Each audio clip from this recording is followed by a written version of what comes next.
menuju penurunan kepala janin. Selama proses persalinan, janin melakukan gerakan untuk melewati panggul. Yang pertama yaitu engagement,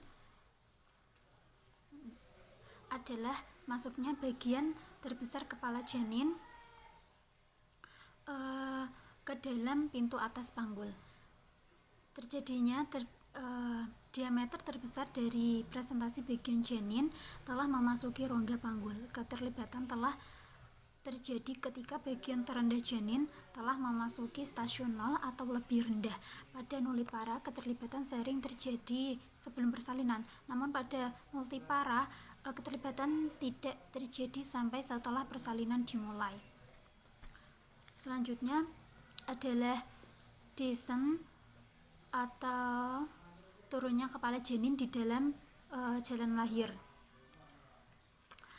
Descent terjadi ketika bagian terbawah janin telah melewati panggul. Penurunan terjadi akibat 3 kekuatan, yaitu tekanan dari cairan amnion, tekanan langsung, kontraksi fundus pada janin, dan kontraksi diafragma serta otot-otot perut ibu pada saat persalinan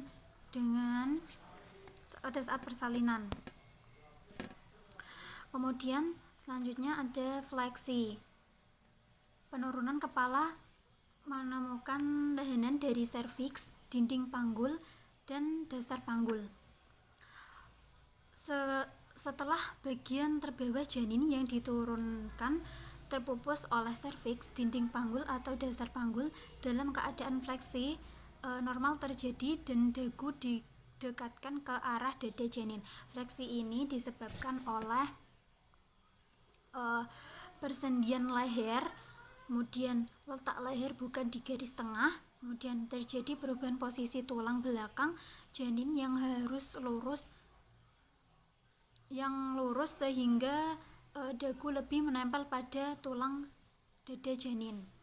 Kemudian kepala janin yang mencapai dasar panggul akan menerima hambatan sehingga memaksa kepala janin mengubah fleksi untuk menemukan lingkaran kecil yang akan melalui jalan lahir. Kemudian yang selanjutnya ada putaran faksi dalam.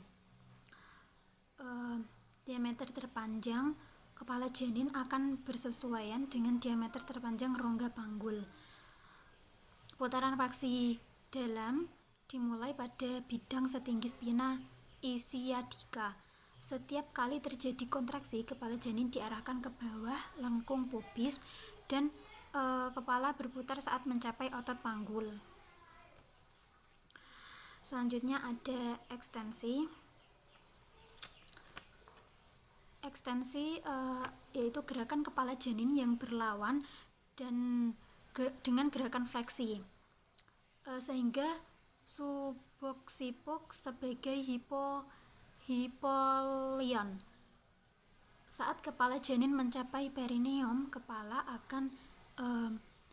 akan defleksi ke arah anterior oleh perineum. Mula-mula occiput melewati permukaan bawah simfisis pubis, kemudian mengikuti sumbu jalan lahir akibat ekstensi. Selanjutnya ada putaran faksi luar atau rotasi eksternal. Putaran faksi luar ketika kepala lahir dengan occiput anterior, bahu harus diputar secara internal sehingga sejajar dengan diameter panggul anteroposterior.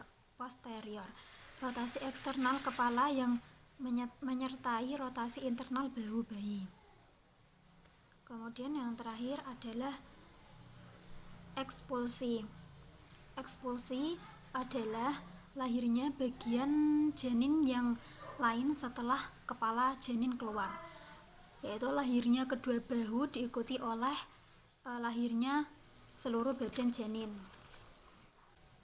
Setelah bahu keluar, kepala dan bahu diangkat ke atas tulang pubis, ke atas tulang pubis ibu, dan badan bayi dikeluarkan dengan gerakan fleksi lateral ke arah simfisis pubis. Mungkin itu saja yang saya sampaikan, kurang lebihnya mohon maaf. Terima kasih dan wassalamualaikum warahmatullahi wabarakatuh.